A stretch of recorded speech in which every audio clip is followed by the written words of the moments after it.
కావలి పట్టణ పరిధిలోని ముసునూరు బాలాజీనగర్లో తాళం వేసి ఉన్న రెండేళ్లలో గుర్తు తెలియని దుండగులు చోరీకి పాల్పడ్డారు. సుమారు 35 సవర్లు బంగారం, 2 కేజీల వెండి వస్తువులు అపహరించుకుపోయారు. క్లూస్ టీం వచ్చి పరిశీలించి వేలిముద్రలు సేకరించారని, కేసు నమోదు చేసి దర్యాప్తు చేస్తున్నామని పోలీసులు తెలిపారు.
అన్ని చేసిన వ్యక్తులన్నీ చెప్తాను.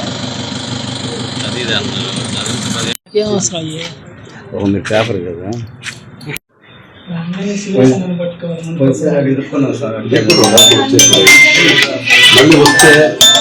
మళ్ళీ వస్తే ఇది గంట పైన పడుతుంది, గంట పడుతుంది.